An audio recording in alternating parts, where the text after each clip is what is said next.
Hello, my name is John, and today we'll be reading Mueller at the Crossroads by Victor Davis Hanson on Townhall, posted April 12, 2018.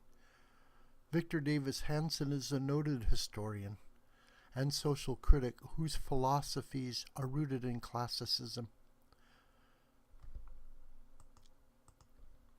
Robert Mueller was appointed special counsel May 2017 in reaction to a media still gripped by near hysteria over the inexplicable defeat of Hillary Clinton in the 2016 presidential election.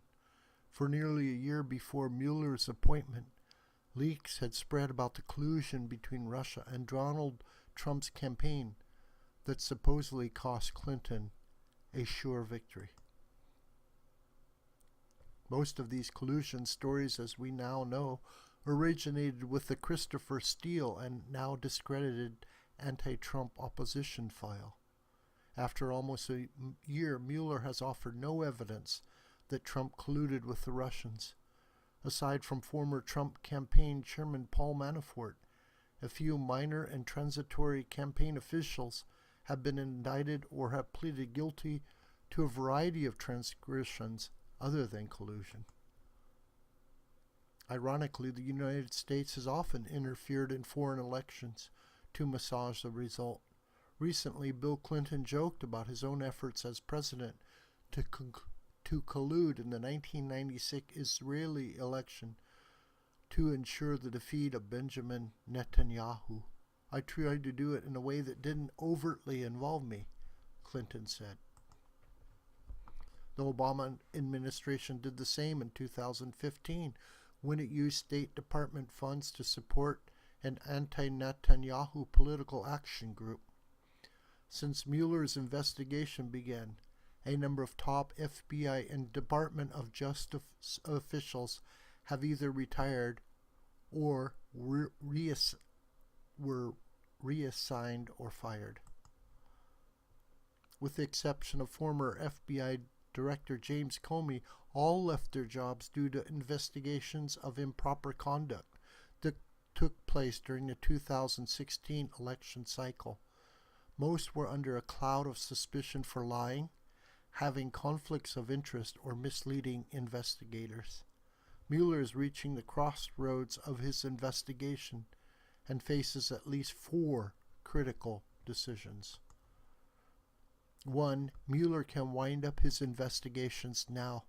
He can write a report affirming that he has found no evidence while conducting his originally assigned inquiry. Donald Trump did not conclude with the Russians to throw the election his way. 2.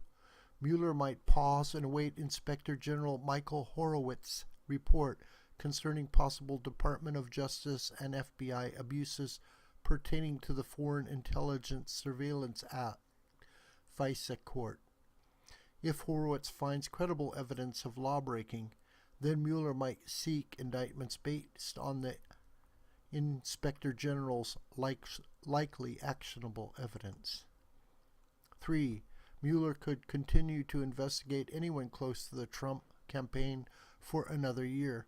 If he did that, he would confirm that his inquiry has descended into a political cause. If Mueller calibrates the release of his findings to the fall midterm elections, he will be hailed by Trump opponents as a crusading prosecutor, despite finding nothing related to collusion.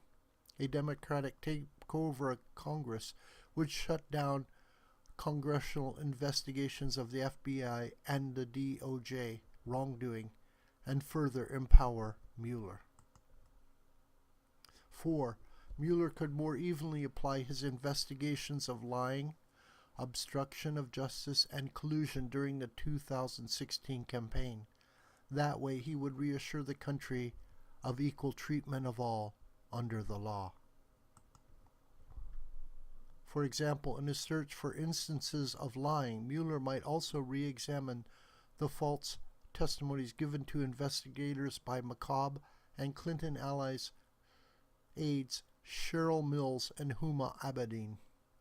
In his search for Russian collusion, Mueller might also investigate Steele, Glenn Simpson of Fusion GPS, and the Clinton campaign. All used Russian sources to leak unproven gossip and smears to the press in order to warp the 2016 election. In his search for obstruction of justice, Mueller might also investigate whether top DOJ and FBI officials deliberately misled the FISA court before and during and after the 2000 election cycle by withholding evidence that the Steele dossier was flawed. Did Justice Department officials inform the FISA court that Steele's dossier was hired research paid for by the Clinton campaign? Did they tell the court that the FBI had stopped using Steele as a source for purportedly leaking information to the media? Did they tell the court that Comey was on record as saying the Steele dossier might not have been credible? In his search for felonious behavior concerning the leaking of classified documents, Mueller might determine, number one, whether the memos regarding presidential conversations that Comey leaked to the press were classified. Number two, whether top national security and intelligence officials, among them John Brennan, James Clapper, Samantha Power, Ben Rhodes, and Susan Rice, requested that redacted names of surveilled Americans be unmasked, and whether officials then illegally leaked those names to the media. Number three, whether FBI officials such as Comey and McCobb leaked confidential findings from their investigations to the press during the 2016 campaign and lied to investigators about it. If the special counsel's investigation has turned into a political cause, Mueller will no doubt prefer the third option. That is, Mueller's report and possibly more indictments of minor campaign aides would likely appear shortly before the midterm elections. If Democrats win the House, then they will probably shut down all congressional investigations of the FBI and the DOJ, and perhaps all reviews of the actions of Mueller himself. This video is a production of the School of the White Crane. My name is John Brooker. You could reach me through commentary on this video or through my Gmail listed here. Please share this video with family and friends and on social media. May God richly bless you.